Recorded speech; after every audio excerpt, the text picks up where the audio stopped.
CIST une histoire qui fait froid dans le dos. Que s'est-il passé, fin 2020, pour que Delphine Jubilard disparaisse si mystérieusement? Jamais retrouvé par la police, son corps aurait été enterré par son mari Cédric, qui nie toujours les faits, mais qui se serait confié à un codétenu. Et celui-ci, invité dans Touche pas à mon poste ce vendredi 20 octobre, aurait des enregistrements accablants. Pourrait-il faire à nouveau basculer l'affaire? Alors que l'enquête sur la disparition de Delphine Jubilard est désormais close, presque 3 ans après les faits, et que son mari Cédric Jubilard, mis en examen pour meurtre, est toujours en détention provisoire avant son procès même s'il nie les faits, le codétenu de celui-ci, surnommé Marco, a à nouveau fait parler de lui, ce vendredi 20 octobre. Invité dans l'émission Touche pas à mon poste, il a en effet évoqué Séverine, la nouvelle compagne de Cédric Jubilard, dans l'affaire. Selon lui, CIST pour lui faire passer un message qui contournerait la justice que le père de famille lui parle par la fenêtre de leur cellule. Il lui demande d'ailleurs de contacter Séverine. Il m'a donné son adresse, son numéro de téléphone, tout.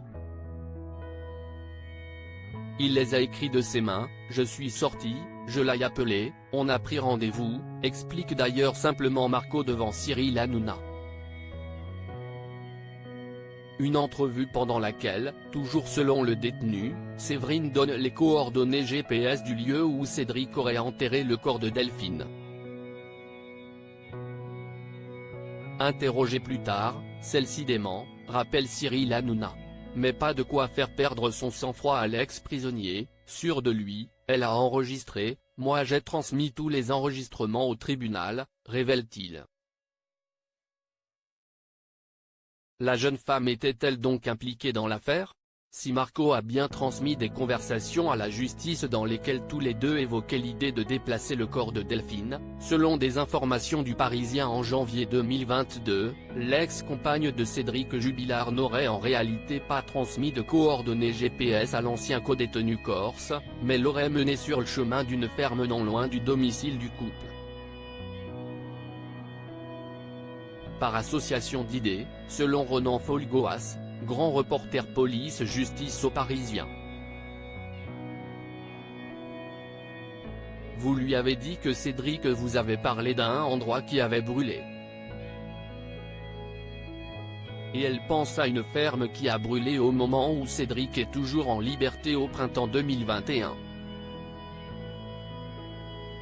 Et par association d'idées, elle en vient à vous dire, peut-être que CIST a-t-il expliqué sur le plateau de Touche pas à mon poste, où il était également invité. Placée en garde à vue pour recel de cadavres, Séverine ressortira d'ailleurs totalement libre de la gendarmerie fin 2021 et l'endroit indiqué n'a rien donné, malgré des fouilles durant des semaines. Non mise en cause pour ce chef d'accusation, Séverine aurait cependant eu des conversations intrigantes avec ce fameux Marco, toujours selon le Parisien, tous les deux se seraient rencontrés 6 fois. Et certaines conversations auraient évoqué l'idée de faire porter le chapeau du meurtre de Delphine à l'amant de celle-ci et son épouse. Séverine, pendant l'une d'entre elles, aurait même dit à Marco, ça se voit un corps qui a été déplacé? Je ne sais pas comment tu vas retrouver ça, t'as les nerfs bien accrochés?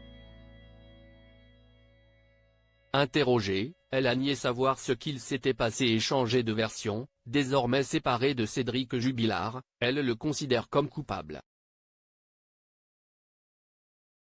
Mais en attendant son procès, Cédric Jubilard reste présumé innocent du meurtre dont il est accusé.